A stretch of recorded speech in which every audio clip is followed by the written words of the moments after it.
कैसे हैं आप सभी। आशा करता हूँ आप अपने परिवार के साथ अपने घर पर कुशल पूर्वक होंगे। बच्चों, आज आपको एक चित्र दिखाने जा रहा हूँ मैं। इस चित्र को पहचान रहे हैं आप? कोशिश कीजिए, मुझे आशा है आप पहचान पाओगे। बच्चों, ये चित्र तुलसीदास जी का है। तुलसीदास कौन थे? तुलसीदास बच्चों वो थे जिन्होंने भगवान श्री राम से संबंधित अपने पदों की रचना की, अर्थात रामचरितमानस भी आपने सुना होगा, जाना होगा। रामचरितमानस में जो रचना की है तुलसीदास जी ने की है। बच्चों चलिए आज हम तुलसीदास जी के बारे में जान लेते हैं। तुलसीदास जी का जन्म बच्चों 1532 ईस्वी में उत्तर प्रदेश के बांदा जिले के राजापुर गांव में हुआ। कुछ लोग कहते हैं कि इनका जन्म एटा के सोरोजी में हुआ। कहाँ पर हुआ? एटा के सोरोजी में। तुलसीदास जी का जो बचपन का जीवन है बहुत संघर्षों से बीता है बच्चों। प्रारंभिक वर्षों में इन्होंने अपने माता पिता को खो दिया था बच्चों, क्योंकि उनकी मृत्यु हो गई थी प्रारंभिक अवस्था में ही। गुरु कृपा के कारण इन्होंने राम भक्ति का मार्ग अपना लिया। मानवीय मूल्यों के उपासक कवि माने जाते हैं ये। कौन से मानवीय मूल्यों के उपासक कवि? इनकी राम भक्ति परंपरा की अतुलनीय जो है रामचरितमानस है।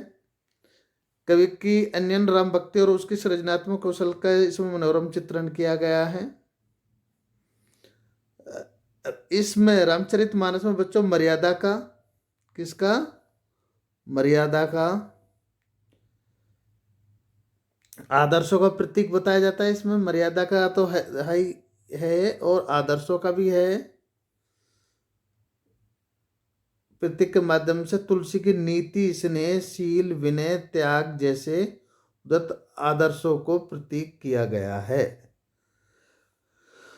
रामचरितमानस बच्चों उत्तरी भारत में लोकप्रिय है।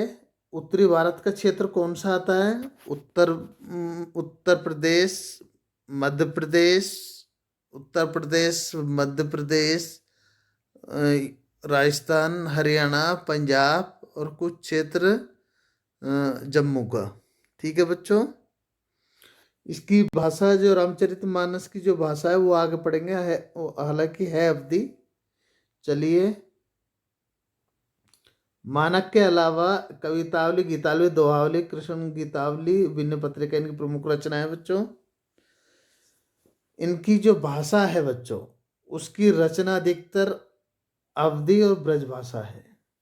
दोनों भाषा में है, अवधी में और ब्रज भाषा में। कहा जाता है बच्चों इनकी मृत्यु के बारे में कहा जाता है कि इनकी मृत्यु 1623 ईस्वी में काशी में हो गई थी। कहाँ हो गई? काशी में। अब बच्चों आगे बात आती है रामचरितमानस की। रामचरितमानस की जो भाषा है वो अवधी है। कौन सी? अवधी। जो कि विनय पत्रिका और कवितावली की ब्रज भाषा है, रचना है। उस समय की प्रसिद्ध जो सभी काव्य रूपों में तुलसी की रचनाओं में देखा जा सकता है। रामचरितमानस की जो रचना है वो छंदों से है। क्या है उसमें? अधिकतर रामचरितमानस में छंद हैं, चौपाई हैं, बीच बीच में दोहे हैं, सोरठे हैं, हरि गीतिका तथा अन्य छंद हैं। विनय पत्रिका में गेय रचना गेय पदों से हुई है बच्चों। कवितावली समय और कवि छंद से की गई है। इनकी रचनाओं प्रबंध और मुक्तक दोनों प्रकार के छंद पाए जाते हैं। प्रबंधक और मुक्तक दोनों प्रकार के छंद पाए जाते हैं। बच्चों ये तो रहा हमारे इसमें रामचरितमानस के अंदर तुलसीदास जी के जीवन परिचय के बारे में। बच्चों अभी तक हमने इनका जीवन परिचय जाना है। अगली वीडियो में हम इनके दो जो चौपाई हैं उनका हिंदी में व्याख्या करेंगे। तो सबसे पहले आज के लिए इतना ही काफ़ी है। आशा करता हूँ मेरे द्वारा बताए गए तुलसीदास जी का जीवन परिचय आपको समझ आया होगा। थैंक यू, धन्यवाद। आपका दिन शुभ हो।